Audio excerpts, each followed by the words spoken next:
In addition to his impressive resume as a scholar, I can tell you John is also a good man, father, and husband. I am proud to call him my friend. Ladies and gentlemen, a warm welcome, please, for Dr. John H. Miller.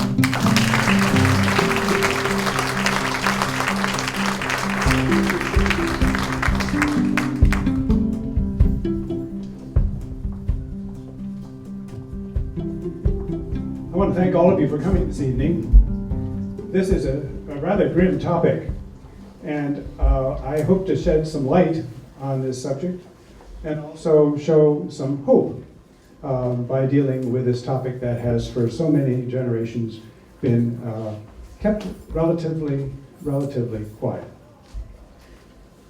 Tonight I'm going to be using the lectern because words matter. And generally when I give a talk, I like to be up front here and to speak openly without having to hold a microphone and without having to have a text right in front of me. But tonight I'm going to be sharing with you the written words of former cargo aboard slave ships, the words of slave captains, the words of others who were deeply involved in the abolition of the international slave trade. And so I thought it was important for you to, through my voice, at least to try to make some of these stories, some of these facts, some of these horrendously difficult things to hear, to come to life. So I will be not hiding behind the lectern, but I will be using it so that I can read the words that I think you all need to hear. A few words about why I am talking about the international slave trade that for over 400 years was one of the biggest trade experiments, successful beyond words, of bringing millions of Africans across the Atlantic to the Caribbean, to Brazil, and to the United States. Growing up in Pittsburgh in the 1950s, early 60s, the topic of the international slave trade hardly came up in the 1950s textbooks that we know. I knew vaguely about it, but not much. I have since, as a result of having been serving as a member of the faculty with the University of Virginia, I have twice been on what they call, the University of Virginia called a semester at sea program. I was one of some 35 faculty, and on our first voyage, we left from the west coast of California on board a 600-foot ship with 400 undergraduates taking undergraduate courses through UVA. The students came from all over the world, but mostly from the United States. We went first. I'll do this very briefly, the itinerary, because it's the latter part that is particularly important. We went first to China, Japan, and then down to Singapore, to Myanmar, to Vietnam, over to India, South Africa, and then up the coast, west coast of Africa, with a stop that was particularly moving to me, and that were two ports in Ghana. There, as part of the experience of taking students on an international trip, I had an opportunity for the first time to experience something which I vaguely had heard about again. And these were the slave castles on the coast of West Africa. Cape Coast was one of them. These are castles that, by their very architectural design, reveal something very important about the international slave trade. There are castles where, at the very top, a church. Right below it, administrative offices of the various companies, of the East India Company or the Dutch companies that were all involved over a period of time with the international slave trade. Various offices layered down like a cake, and then down below, In these caves, dungeons, if you wish, were amassed these free people who were enslaved, in some cases as a result of wars in West Africa, and in some cases actually gone after, caught, and brought to these holding pens, these slave forts, awaiting time for enough people to be amassed in conditions that I experienced, but would be not anywhere near close to what those poor families, children, women, men experienced down at the base of this edifice.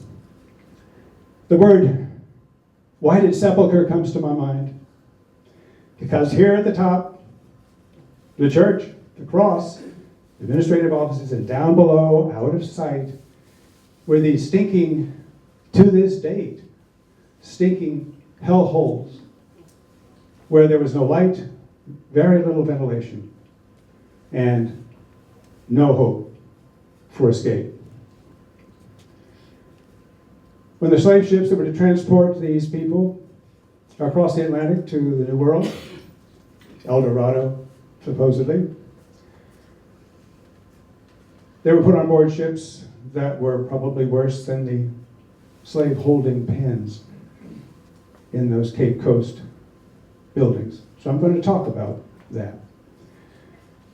Using the voices of some authentic people who were there, who saw it, who experienced it. I'm going to be talking about the slaves themselves. Some of them wrote their own accounts of their experiences. Slave captains who often kept a diary or journal. And what happened to them when they arrived in the New World. I visited these dens, these caverns. Believe me, the smell is still there of urine, feces, hosed out, it's still there. I was there with a colleague of mine who was teaching history. We came out, and he had brought a bathing suit with him. Wished I had. We came out this little port, you could see light of day out there looking at rocks and seeing the Atlantic, the Bight of Benin, not far out. Beautiful. And he said, "John, can you hold my watch, my glasses?" And he took off his shirt, took off his shoes. I wanted to do the same thing. And he went in the water in his underwear. I practically did myself. Why did I feel like that? I felt the need for ritual cleansing from what I had seen. So beyond what I had imagined, what textbooks don't show. The olfactory, the visual, the sense of a place of no return, a place of horror. He swam in the water and I almost jumped in after him just to feel clean again. So it's that voyage that whetted my appetite is the wrong word because appetite is not the right word to describe, but made me realize I didn't know anything about these places. That voyage was in 2013. In 2015, I was invited back to teach again. This time, perhaps more poignant to my topic tonight, the voyage began in London and went into the Aegean and came out, went to Casablanca in North Africa, and then down to Senegal, to Dakar, to the island of Gorée, Goree, and it is another one of those slaveholding places. I actually saw it. Same experience. And then the voyage over, our ship traversed the very same waters of the Atlantic that many of the slave ships traversed for over 400 years. I was asked by the dean of our voyage, several faculty were asked to do this, I was appointed a topic, and that was to speak about the transatlantic slave trade with particular emphasis on the maritime aspect of these vessels, what the experience was like. And so I did. I spent a good bit of time before the departure for our voyage doing research, discovering things that are known, but that I didn't know. And my motivation for speaking to you all tonight, as a lifelong learner, these are things that I have learned very recently in my own life. And when I find out that other people don't know the same things, that are in the same boat I was, so to speak, I felt I was compelled in a different way than before to speak out. The little brochure says that these stories moved me so much that I felt I just can't keep them under the lid. I need to share them. And I thank you all for coming tonight so that I can talk about this topic, but also show you something which I was quite stunned to learn about. I'm going to hold that for a little bit later. But right behind me, you see a map of the Atlantic world. I may refer back to this in a wee bit, but those brown arrows from the coast of West Central Africa, the Bight of Biafra, all the way up towards Sierra Leone, those were where Africans were picked up and traversed, initially mainly to Brazil, and then, as you can see here, the Caribbean. An extraordinary number of enslaved Africans were there. So, with that preliminary remark, let me resort to using the written word. I hope you can all hear me. Does this work? I have to look at my text and at the same time be sure my mouth is close enough to this so that you can hear me.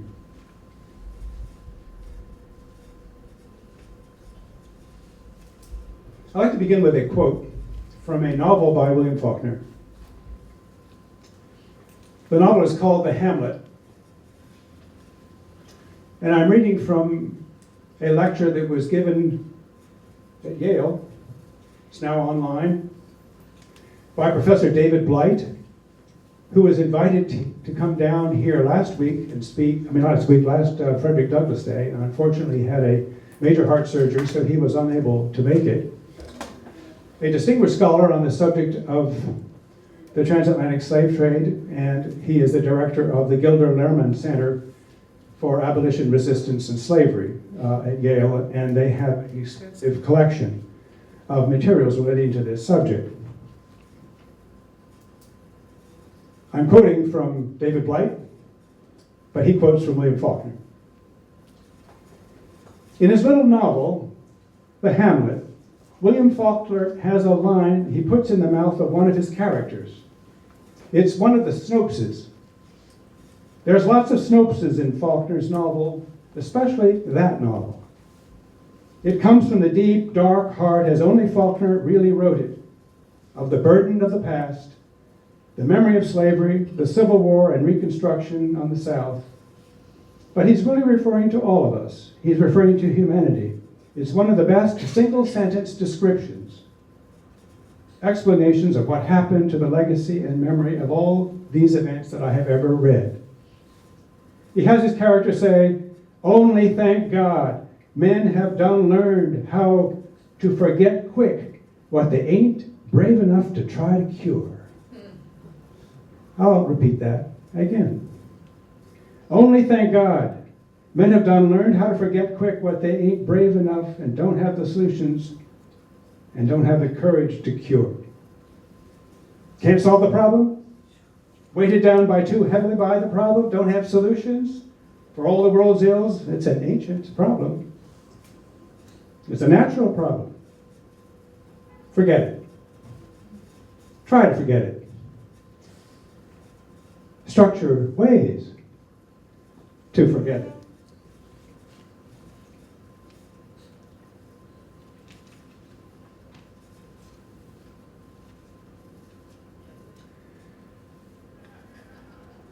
Another preliminary remark before I get into the meat. Last year, on Frederick Douglass Day, there was an invocation presented in front of the Talbot County Courthouse. I spent the whole day here at the museum and in this vicinity, And I was very much moved by the invocation by the now not new, but the then relatively new priest, Catholic priest named Reverend James Nash. I think it's James Nash.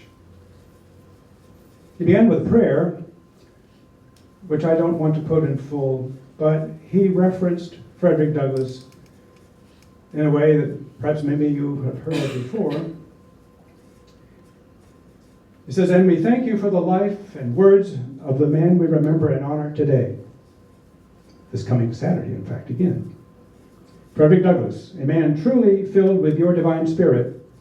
Frederick Douglass reminds us that no man can put a chain about the ankle of his fellow man without at last finding the other end fastened around his own neck.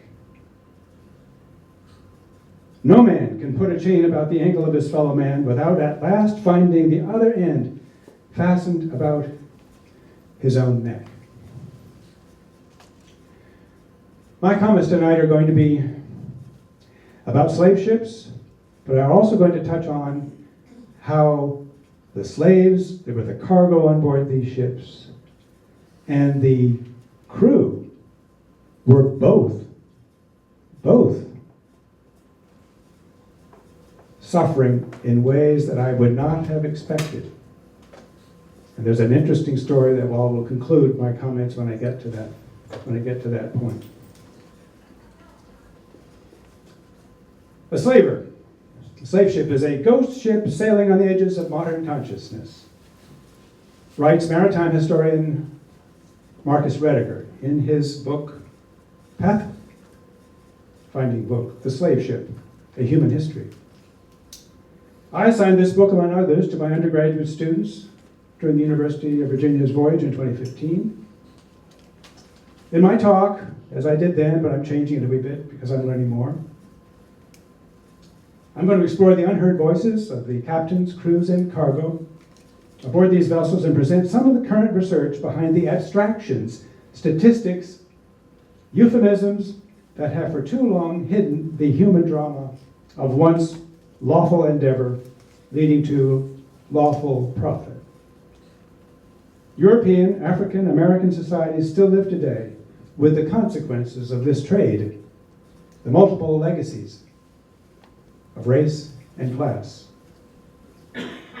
I will also explore with you the complex psychology and spiritual anguish of the best known slave captain in the trade, John Newton, author of the famous hymn, you know the hymn, Amazing Grace. It wasn't until 2015 when I gave this talk that I discovered that the author of this hymn was a slave captain. Where was I? I think maybe all of you did. I did not know. We all know the words. I'll tell you more about how those words were composed.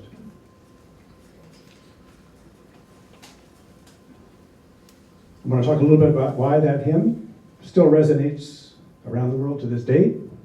It seems to know no particular sect, or it's not owned by any particular religion. It's almost a kind of a universal hymn.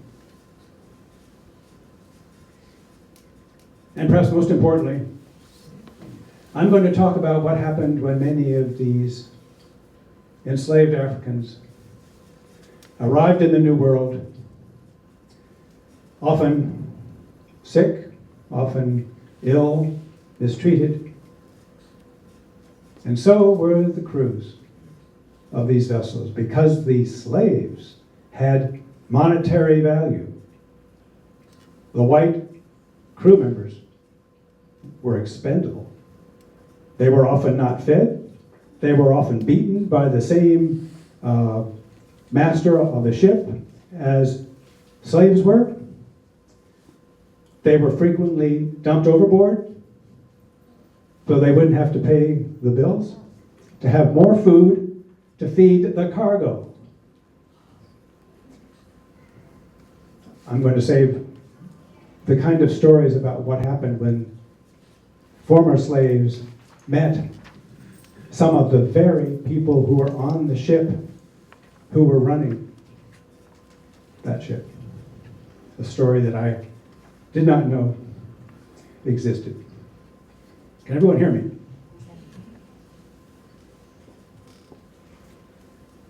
The stories of the lives I'm going to share with you tonight are shocking, disturbing, but I think absolutely essential for us all to understand. So, in the spirit of respect and reverence for those African men, women, and children who were enslaved from their home villages, separated from their family and friends, and sent to the supposed El Dorado of the New World on slave ships, and who endured unspeakable horror, torture, horrendous conditions, and frequent loss of life at sea, I have one request. Bill already said it, but I'll say it again. That you turn off your cell phones, laptops, computers, texting devices, and listen closely to the words of those long dead who are our ancestors and our neighbors and our families, who against their will became an integral part of the vast machinery of international commerce, now known as the Middle Passage of the transatlantic slave trade. The Middle Passage was called by the great African-American scholar W.E.B. Du Bois. He called it the most magnificent drama in the last 1,000 years of human history. The transportation of 10 million human beings out of the dark beauty of their mother country to the newfound El Dorado of the West. This epic drama, and I'm quoting from W.E.B. Du Bois' book. If you haven't read W.E.B. Du Bois' book called The Souls of Black Folk, it's a book you absolutely have to read. We read about Booker T. Washington. We never read about W.E.B. Du Bois. And if you read him now, you will find he is not only a magnificent poet, historian, but extremely prescient on the kind of conditions that we are seeing in our culture today. Why wasn't he taught back then? He talked very directly about problems. Booker T. Washington wanted African Americans to have jobs that stopped at a certain level, vocational jobs, sort of a compromise. We'll help you, but we don't want you to be becoming a PhD from Harvard. W.E.B. Du Bois was the first African American to receive a PhD from Harvard, and he took issue with Booker T. Washington on this issue that when it came to freedom, all men are created equal, they all have the rights to the same possibility of education, and there should be no limit to it. Very much ahead of his time. I highly recommend the book. It's very short.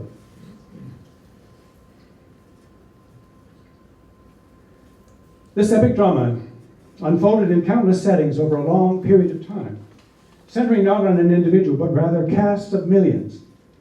Over the almost 400 years of the slave trade, from the late 15th to the 19th century, 12.4 million souls were loaded onto slave ships and carried through a Middle Passage. And what happened to these human beings? They descended into hell. Nobel laureate Derek Walcott writes about what happened to these human beings in this poem, The Sea is History. Where are your monuments, your battles, martyrs? Where is your tribal memories, sirs? In that grey vault, the sea. The sea has locked them up. The sea is history. Sirs, it is located in them sea sands, out there past the reef's moiling surf, where the man-o'-war floated down. Strap on these goggles, I'll guide you there myself. It's all subtle and submarine. Through the colonnades of coral, past the Gothic windows of sea fans, to where the crusty grouper, onyx-eyed, blinks weighted by its jewels like a bald queen. And these groined caves with barnacles pitted like stone are our cathedrals. And the furnace before the hurricanes, Gomorrah, bones ground by windmills into marl and cornmeal. And in the salt chuckle of rocks, with their sea pools, there was the sound like a murmur, without any echo, of history really beginning. I'm indebted to the following scholars for their important research. They include Marcus Roederer, of course, his book, The Slave Ship, A Human History. Ian Balcom, Spectres of the Atlantic, Finance, Capital, Slavery, and the Philosophy of History. Wahda Equiano, The Interesting Narrative and Other Writings. He was a person who was aboard a slave ship and wrote about it. I'm going to quote him. My Yale professor of anthropology, Sidney W. Mintz, who wrote a book called Sweetness and Power, The Place of Sugar in Modern History. And of course, Frederick Douglass, the narrative of the life of Frederick Douglass. Roederer's book the author describes his own pain and anguish in writing a book about this topic. A pain, an anguish which I share. I almost couldn't finish reading the book. Yes, I'd heard about the Atlantic slave trade, but I didn't really appreciate the horror or the magnitude, as you can see up there, of this enterprise. He wrote, "To conclude on a personal note, this has been a painful book to write. And if I have done any justice to the subject, it will be a painful book to read. There was no way around this, nor should there be. I offer this study with the greatest reverence for those who suffered almost unspeakable violence, terror, and death, in the firm belief that we must remember that such horrors have always been, and remain, central to the making of global capitalism. So attention must be paid, my friends. Attention must be paid. If my remarks this evening have an elegiac or liturgical tone to them, it's intentional. So it is in this spirit that I say, may the words of my mouth and the meditations of my heart be always acceptable unto you, my friends and assembled guests who are here tonight. I begin on another personal note. My wife Emily and I are Pittsburghers. We now live on the eastern shore of Maryland, in the small town of Easton, where Frederick Douglass was born in 1818, the son of a white plantation owner and an enslaved African woman. Back when I came down here, I never heard of Frederick Douglass. The only sign that I remember being erected anywhere was near the road that goes off of Route 33 into the museum, a very small one. Didn't mean a thing to me. In fact, I will confess, it wasn't until I taught a course at the Chesapeake Bay Maritime Museum's Academy for Lifelong Learning and decided to read and assign and discuss Douglass's book the first time I've ever read it. I was 60 years old. Never read it. It's inexcusable. One of the great, great autobiographies in American history. I'm ashamed how little I know. I quote from a passage that is an important metaphor. In his narrative, Douglass wrote the following moving words, and you know them, about being an enslaved black man looking out on the bosom of the broad Chesapeake, at the white sails of the skipjacks, canoes, bug-eyes, schooners, and sloops that plied those waters. You know those words well, but you need to hear them again. Our house stood within a few rods of the Chesapeake Bay, whose broad bosom was ever white with sails from every corner of the habitable globe. Those beautiful vessels, robed in purest white, so delightful to the eyes of free men, were to me so many shrouded ghosts to terrify and torment me with thoughts of my wretched condition. I have often in the deep stillness of a summer's Sabbath stood upon the lofty banks of that noble bay, and traced with saddened heart and tearful eye the countless numbers of sails moving off to the mighty ocean. The sight of these always affected me powerfully. My thoughts would compel utterance, and there, with no audience but the Almighty, I would pour out my soul's complaint in my rude way with an apostrophe to the moving multitude of ships. You are loosed from their moorings and are free. I am fast in my chains and am a slave. You move merrily before the gentle gale, and I, sadly, before the bloody whip. You are freedom's self-winged angels that fly around the world. I am confined in bands of iron. Oh, that I were free. Oh, that I were on one of your gallant decks, or under your protecting wing. Alas, betwixt me and you the turbid waters roll. Go on, go on. Oh, that I could so. Could I but now swim, if I could fly. Oh, why was I born a man of whom to make a brute? The glad ship is gone. She hides in the dim distance. I am left in the hottest hell of unending slavery. Oh God, save me. God, deliver me. Let me be free. Is there any God? Why am I a slave? I will run away. I will not stand it. Get caught or get clear. I'll try it. I had as well die with ague as the fever. I have only one life to lose. I had as well be killed running as die standing. Only think of it. 100 miles straight north and I'm free. Try it? Yes, I will. Yes, God helping me, I will. I cannot be that I shall live and die a slave. I will take to the water. This very bay shall yet bear me into freedom. Why should I fret? I can bear as much as any of them. Besides, I am but a boy, and all boys are bound to someone. It may be that my misery and slavery will only increase my happiness when I get free. There is a better day coming. Now, your speaker on Frederick Douglass Day, this coming Saturday, is the great-great-great-grandson of Frederick Douglass. I didn't know there was a great-great-great-grandson of Frederick Douglass.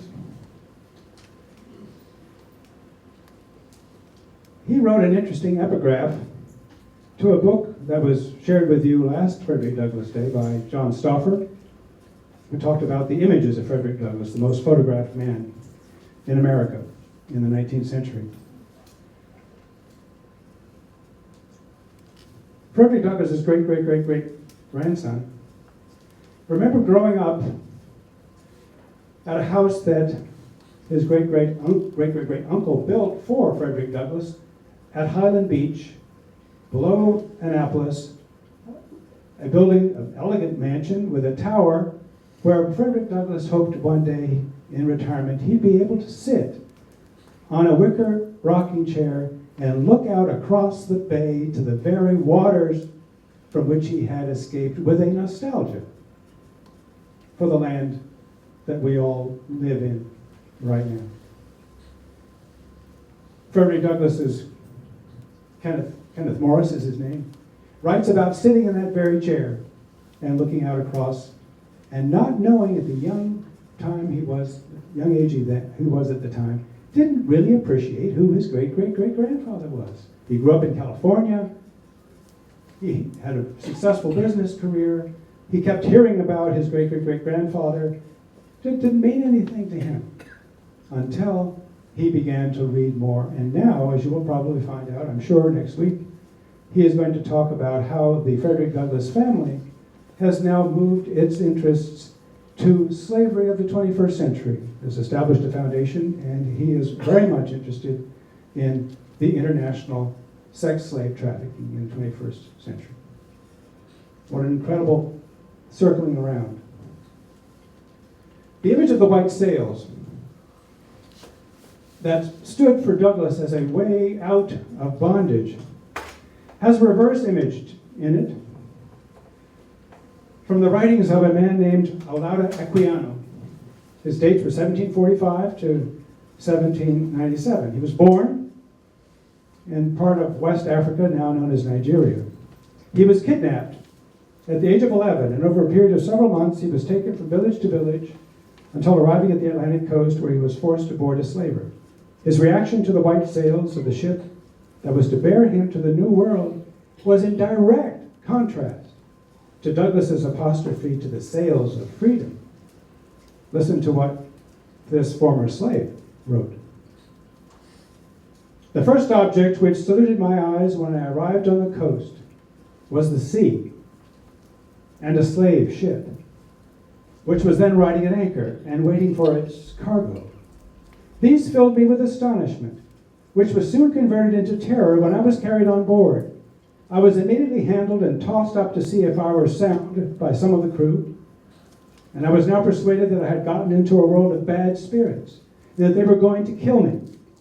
When I looked around the ship too and saw a large furnace or copper boiling, with a multitude of black people of every description chained together, every one of their countenances expressing dejection and sorrow, I no longer doubted my fate, and quite overpowered with horror and anguish, I fell motionless on the deck and fainted. I now wished for the last friend, death, to relieve me. But soon, to my grief, two of the white men offered me edibles. And on my refusing to eat, one of them held me fast by the hands and laid me across, I think it was the windlass, tied my feet while the others flogged me severely. 15 years old. Their complexions, too, differing so much from ours, their long hair and their language they spoke, which was very different from the way anyone spoke that I've ever heard, united to confirm me in this belief. Indeed, such were the horrors of my views and fears at the moment, that if 10,000 worlds had been my own, I would have freely parted with them, all to exchange my condition with that of the meanest slave in my own country.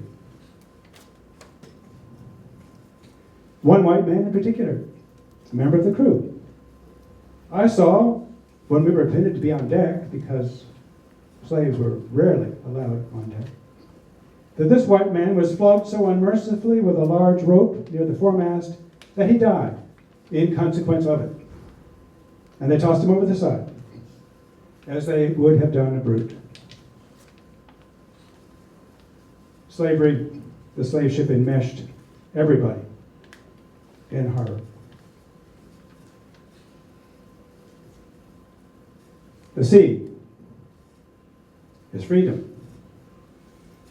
The sea is slavery. The sea is history.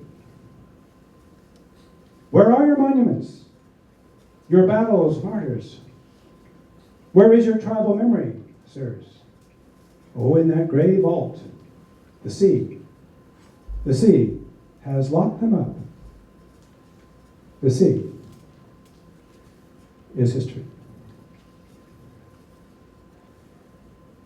What I'd like you to see next is an animated version of this map up there. It has no audio, so it takes about 3 minutes. Just watch. And you will see the exodus of ships from the west coast of Africa over to the New World in a time lapse, but very rapidly moving through 4 centuries.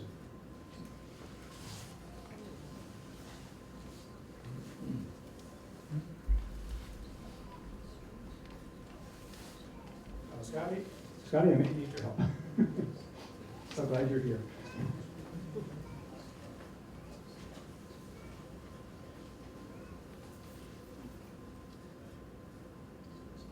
That's it.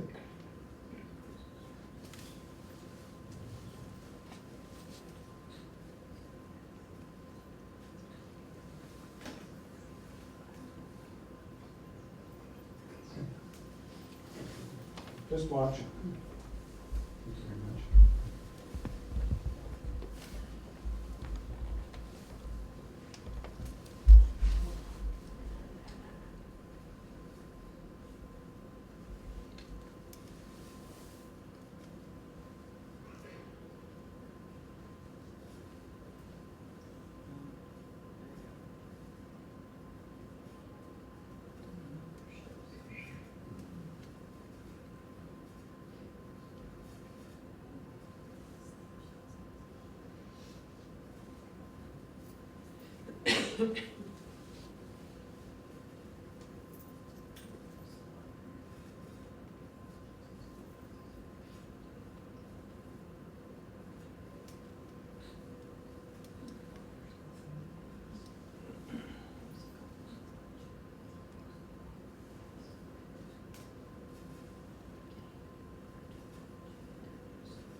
Tells a lot. You probably could see from the map below that the Caribbean had the largest number of slaves. The United States, relatively small, quite small. You've noticed if you're going up to Chesapeake, maybe something up to New England, by and large. Is this microphone still working? Okay. So most of the enslaved Africans that came to the United States came from the Caribbean. The Caribbean is a subject recently of greatly intense anthropological, historical studies of an incredible culture that comes from Africa, mixed with the indigenous Caribs, the native of the Caribbean, mixed with Spaniards, mixed also with indentured, practically chattel slave servants, slaves from India. Incredible mixture. Part of our voyage was we landed in Trinidad to the Port-au-Prince. And I recently reread Derek Walcott's marvelous Nobel address, which I highly advise anybody to read. It's 40 minutes, it's online, beautiful. As a product of the Caribbean himself, both African American, Indian, Carib, these people transported across the Atlantic, severed from their families and friends, developed what's called fictive kinship systems, created their own new culture out of whole cloth, languages, they didn't recognize the languages, they developed ways of communicating with each other on board the ships. They hoped to see each other when they got to a new port after the voyage was over, often separated again. A culture in the Caribbean that, if you've ever been down there, and Emily and I went down one time to go charter a sailboat out of Tortola. And in front of the facade of those marinas, Pusser's Inn, what's the name of the moorings? The moorings where we chartered a vessel. Just go back one step beyond the facade of those houses, and you see the Caribbean in a very, very different world. broken automobiles, houses that are kind of derelict, or even worse now as a result of the hurricane that has just happened.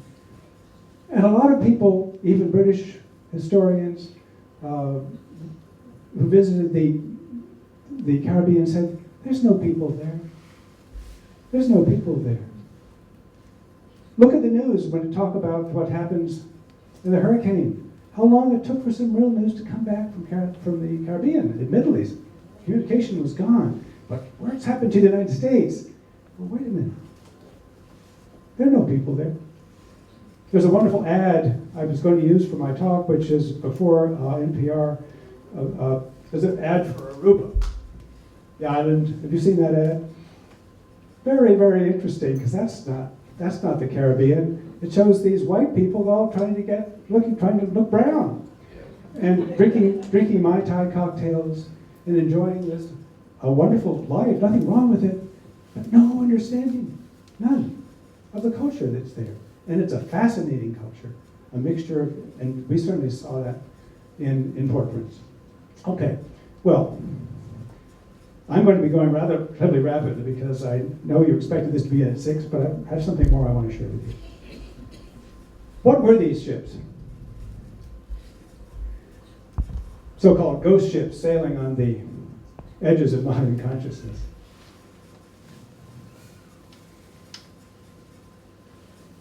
Slave ships, Marcus Roederer calls the tall ships whose strange and powerful European machines that made it all possible. The setting involved casts of millions. Along the dreadful way, 1.8 million of them died on the journey. Their bodies tossed overboard to the sharks that followed them. Most of the 10.6 million who survived were tossed into the bloody maw then of the killing plantation system, which they would in turn resist in all ways possible. And just as they resisted these enslaved Africans on board those ships, and they were designed so the resistance could be minimal, but resistance there was indeed. Enslaved Africans, not slaves as if they were born slaves. These were former free people who were enslaved. And they wanted freedom. Just what were these strange, powerful European machines? Most were ordinary merchant ships, single-masted sloops, two-masted schooners, often referred to the long, low black boat, long, low black schooner. Some of them made on the Eastern Shore.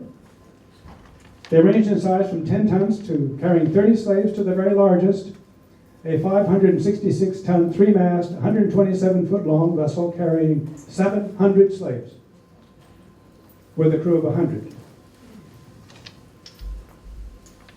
Many of them carried guns, cannon, so that other slave trading vessels wouldn't attack them and take away their cargo. But they also had, in the very back part of the ship, a raised area with cannons facing out to the middle of the ship with a big barricado, a net to prevent slaves when they were brought up from down below to exercise, to be sure they did not get free. Nets were also put around to prevent them from jumping overboard. Escape by jumping overboard, preferable to continued torture. These ships had various euphemisms. They're often called Guinea Men, which is the Guinea coast. Slaves on board were exercised, but it was called dancing to the tune of a whip. After all, these slaves had value. Exercise, keeping them fit, keeping them looking strong, keeping them healthy. That was important to keep them, to maintain their value in the flesh markets of Charleston, in El Dorado. Wahda Equiano, the man I just mentioned before, became a slave to a British man. He later won his freedom, became a very strong abolitionist in Great Britain, And it was his knowledge of the slave trade that brought some of the abuses of the British slave trade to the attention of a very strong abolitionist known as Granville Sharp, who worked also with William Wilberforce in outlawing slavery in Great Britain.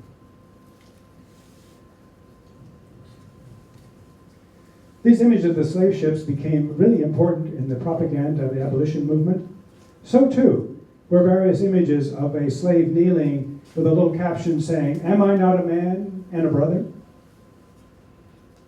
Later images showed, and I'm not going to get into the torture stuff because you've heard about it before, I don't want to talk about it, it's so horrible.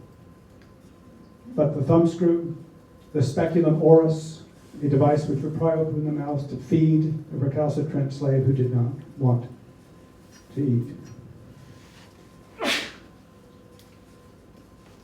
I began with that quote about forgetting. Lucky is that man who can forget. And how much we have forgotten about this, and even by the people who were involved in the slave trade themselves. One person talked about it and saying, when it comes to this business of the slave trade, it's best we don't talk about it too much. People involved in it, they too, I'm bringing back to my main point, the enslaved Africans mistreated, the people involved in the slavers mistreated. They found it horrible. They found it unbearable. There was one vessel, you probably heard about it. It was called the Zong, Z-O-N-G. It was an event that happened in 1781. A ship that left the west coast of Africa, bound ultimately for Haiti, 440 slaves on board, valued at 30 pounds each. They were types, they had value, they were insured. This particular ship wandered astray. The captain, Collingwood, was not the best navigator, and they were afraid of running out of water. What did they do? They systematically, over a period of several days, threw overboard 133 of those slaves. They began by looking for the sickest ones, and then gradually they threw overboard the rest. Ideally, to save the water and the rations, because they had overshot their destination and supposedly were running out. All right, any of you familiar with this story? It's an incredible one. There's a lot written about it. The slave captain and his crew, the slave captain wanted to make this a successful voyage. So, any imagination about how if you throw these cargo overboard, they're not going to make any money except insurance. Insurance during the transatlantic slave trade became a kind of maybe the first example of international commerce based on credit and faith, that this ship loaded with X number of enslaved Africans had a value. It came to court before the court of the King's Bench in London when the insurers refused to pay for good reason. And they argued that there was some disagreement about whether or not there was a lack of water or a lack of food, because another witness showed that there was ample water on board and it in fact rained several days before the ship got to Haiti. The judges at the time thought it was a peculiar case. Indeed it was. They ruled in favor of the owners, that these cargo were not human. They had value, and the insurance company would have to pay. The insurance company filed an appeal. It was never taken up, as far as we know. I think we know why. This case had it been voted in favor of the insurers that they did not have to pay, could have exploded the whole system. It exploded anyway because this incident reached the press. Wahda Equiano, Granville Sharp, William Wilberforce, and many others. This became the test case that even when the captain of the ship got his crew together and said, this is what we're going to do, many of them balked. They thought this was inhuman. Indeed. Indeed it was. The slave ship crew, a motley crowd. Some might say they ranged from people who were down and out on the luck. Some had are middle class. I like to use the word taking a gap year to find themselves. Hardly a place to do so. A whaler would be not the best place to be on the crew, but being on a slaver was the very worst of all. I get to John Newton, and I'll move very quickly. John Newton went on at least 3 slaving voyages. He was a reluctant captain. He kept a spiritual diary of his thoughts. He often distanced himself from the crew, writing in his cabin. And he had revolts on board ship, at least on 3 separate occasions. He managed to quell them. The voyage would be successful in monetary terms, and he'd go back again. His spiritual diary is an interesting one to read. Guess what he writes about? He tries to come to terms with his deep sense of his past sins and follies, his desire to enlarge his mind, to compose his heart to a perfect peace and charity with all mankind. At the very same time, his journals prayed for a more financially successful voyage than the last one, with greater profits from the eventual sale of his soon-to-be-purchased cargo. Now, I can't just blame John Newton. What seems like an incredible juxtaposition is normal, because who were these people on board? The justification of John Newton was they were heathen, savage cannibals in Africa, completely busted myth.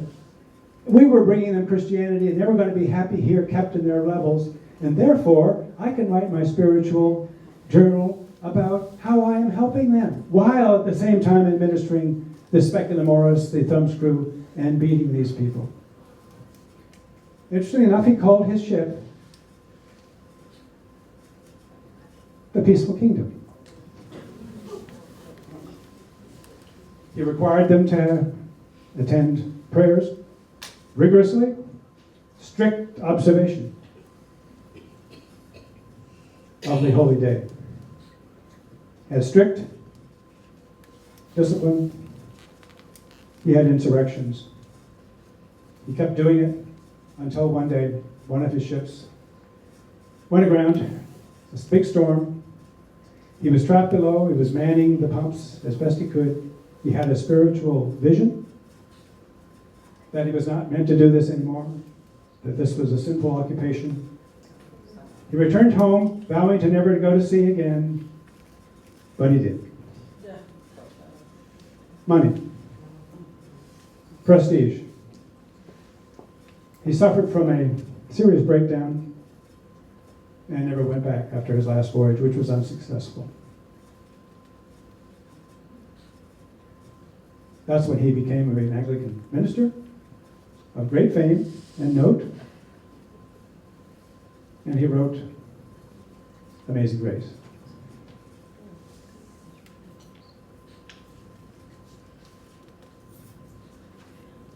My next slide, very short, is about President Obama. President Obama's decision to sing Amazing Grace at the end of the eulogy for Reverend Clementa Pinckney, a black pastor who was killed with 8 others during a Bible study in Charleston, South Carolina last month. I'm reading from June 16th, 2015. Became one of the more memorable moments of his second term. But the idea raised at least eyebrows when broached with some of his closest confidants. Mrs. Obama was aboard Marine One helicopter leaving the White House en route to Andrews Air Force Base for the flight to South Carolina. When the president mentioned the thought to Michelle and to Valerie Jarrett, their close friend and White House senior advisor, Obama said, "When I get to the second part of referring to Amazing Grace, I think I might sing." He told them, by Mrs. Jarrett's account. Said Mrs. Jarrett. Mrs. Obama was a little more pointed. "Why on earth would that fit in?" she asked. He tried to explain. "I don't know whether I am going to do it," he said, according to Mrs. Jarrett, "but I just wanted to warn you two that I might sing." He added, "We'll see how it feels at the time." Many who watched him that day, and I'm sure many of you have seen it, but if you haven't, you're going to see it here. Many of those who watched him that day noted that he paused for a very long time before beginning to sing. Perhaps one of the greatest rhetorical devices a speaker can have, which I have not used here, is to be quiet. Silence. Let it sink in. Mr. Jarrett said, "I later asked him, what were you thinking about, whether or not you were going to sing?" And Obama said, "Oh no, I knew I was going to sing. I was just trying to figure out what key." Put that video on and I'll wrap up very quickly.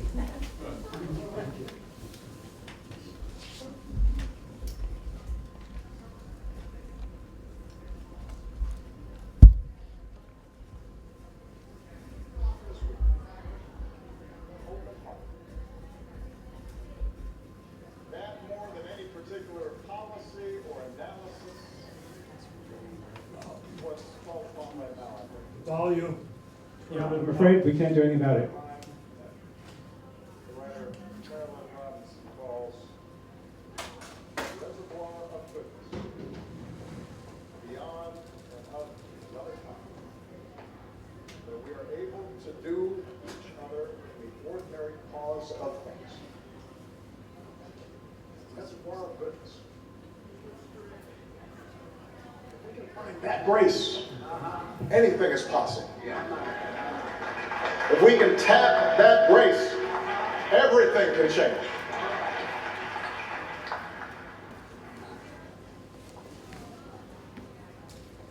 Amazing grace. Amazing grace.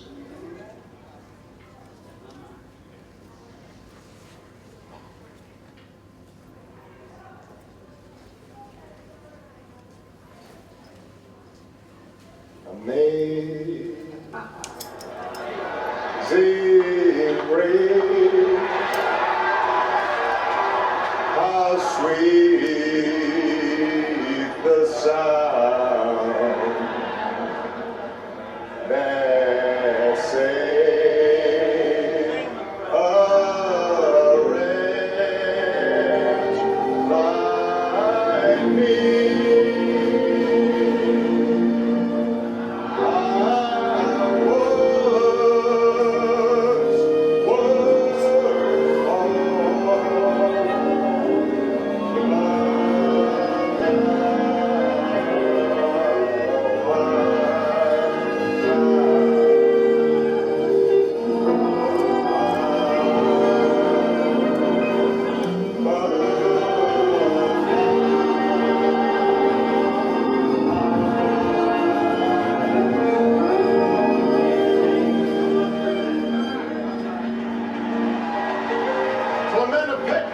Found that grace. Cynthia Hurd found that grace. Susie Jack. Thank you. I'm going to conclude now. There were many victims in the slave trade, apart from the fate of the enslaved Africans. The crew of the slavers, the enslaved African shipmates, called wharfingers, scowbangers, and beach corners, these sick, broken-down seamen, all forced by captains off the slave ships, haunted the docks and towns of almost all American ports from the Chesapeake to Charleston. These are the white crew. To Kingstown to Jamaica and Bridgetown, Barbados. They had no work because no one would hire them for fear of infection. They had no money because they had been bilked of their wages by their captains. They had not food or shelter because they had no money. They drifted around the waterfront, sleeping under the balconies of houses, under the cranes used to hoist cargo in and out of the ships, in the odd unlocked shed, inside empty sugar casks, anywhere they could find to protect themselves from the elements. These men were nightmarish in appearance. Some had bruises, blotches, bloody gums, and scurvy. Some had burning ulcers caused by guinea worms, which grew up to 4 feet long and festered beneath the skin of the lower legs and feet. Some had the shakes and sweats of malaria. Some had grotesquely swollen limbs and rotting toes. Some were blind, victims of a parasite spread by black flies in the vast flowing West African rivers.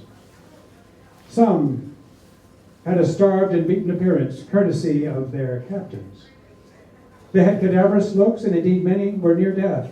The more able ones begged a mouthful of victuals from other seamen. These refuse sailors of the slave trade depended on charity. Healthier brother sailors brought them food and tried to care for them, but their own means, too, were limited. There was another source, perhaps unexpected, of assistance. An officer of the Royal Navy, a Mr. Thompson, that some of these pathetic sailors had died, but upon others, the Negroes, have taken compassion, have carried them into their huts, where he has seen them so ill as to be almost at the point of death. Other observers in other places noticed the same pattern.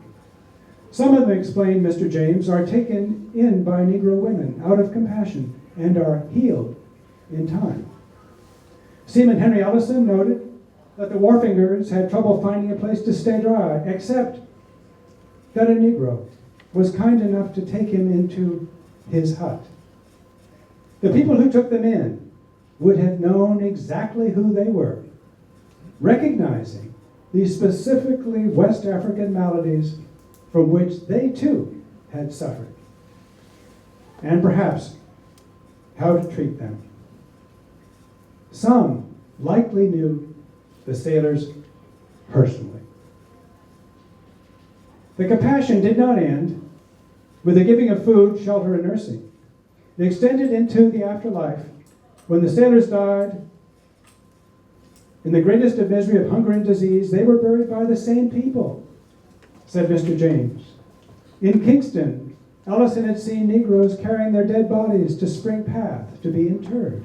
Another naval officer, Ninian Jeffries, who was attending a Negro holiday in Spring Path, which is a cemetery for the blacks, has often seen the bodies of these white wharfingers brought there and interred in an adjacent plot. What was the meaning, then, of this compassion and charity? Is it possible that those who had survived the slave ship as prisoners knew precisely how horrible the experience had been for everyone aboard, and that moved by such knowledge they could show sympathy and pity to those who had been their prison guards? Might the term shipmate have been generous and big-hearted enough to allow the oppressed to show humanity to the very people who had presided over their enslavement aboard the slave ship? Marcus Roederer concludes, "It is for this reason that I choose to end with the sailor's testimony about enslaved people caring for the diseased and dying seamen in Caribbean and Chesapeake ports. Theirs was the most generous and inclusive conception of humanity I discovered in the course of my research for this book. These good deeds, taken by people who themselves had little enough food and shelter of their own and money, and gave them space for ritual and burial, seems to suggest the possibility of a different future. With their inspiration and our hard work, it may still be possible. The long, violent passage of the slave ship might become significant in an entirely new way. Where are your monuments? Your battles, martyrs? Where is your tribal memory, sirs? In that great vault, the sea. The sea has locked them up. The sea is history. Sirs, it is located in them sea sands out there past the reef's boiling shelf where the man-of-war floated down. Strap on these goggles and I'll guide you there myself. It's all subtle and submarine.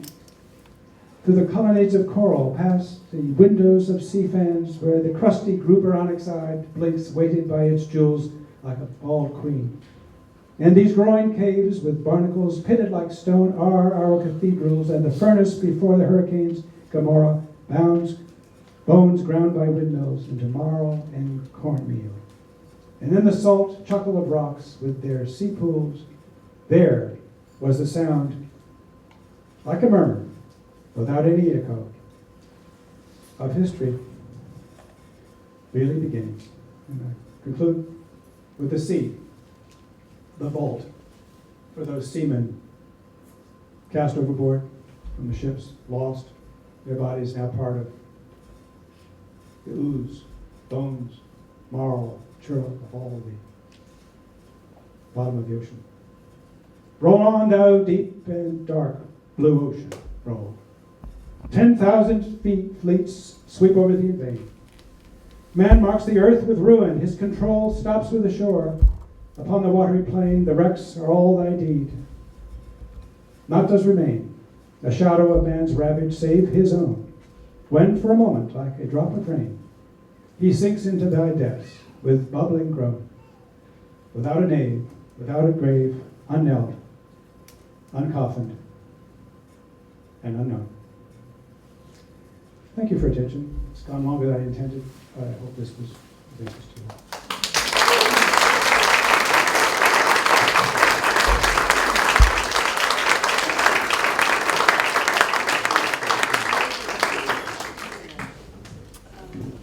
If any of you have questions, I'd be glad to stay behind and answer them, but I know this is running late and you may want to move on. But I'd be glad to stay here. Yes, and feel free to leave. I'm not hurt. Yes. Tell us how long a trip, in days or weeks or months it was, Well, on an average of one of these ships. depending on the winds, of course. It might be several months. Yeah, not unusual.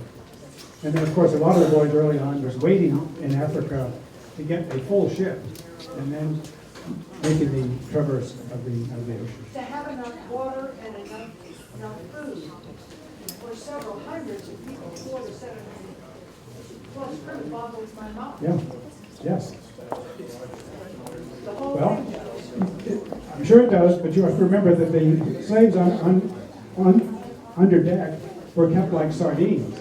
There was room for casks of grog and water and food. But the slaves had barely any room. They had to lower the ceilings if it was a retrofitted vessel, or if it was purpose-built. The level of the headroom was you couldn't stand up. You were confined within a very, very narrow space. Men separated from women. The so-called necessary tubs, which would be a place where you relieve yourself, often in a tossing sea. Those would spill. Down below was a hellhole. And periodically the slaves had to be taken out, the holes cleaned, whitewashed, fumigated. Yes, that's correct. Minimally in chains, but still in chains. Yes, sir.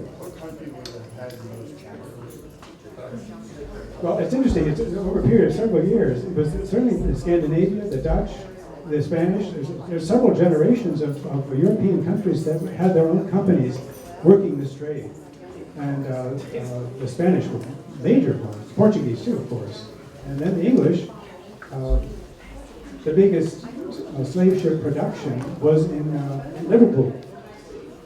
And you can just see in this country nowadays how this is spread. Virtually all the Ivy League colleges, presidents, Harvard, Board of Governors, all were involved in the slave trade. There was not a person in this country who wasn't somehow engaged in it. If not actively, as beneficiaries. And that's the part where it enmeshes everybody. Companies the big companies, the biggest ones were in Liverpool. Liverpool was huge. Liverpool, Bristol, other parts of England, and then of course they were built in this country as well.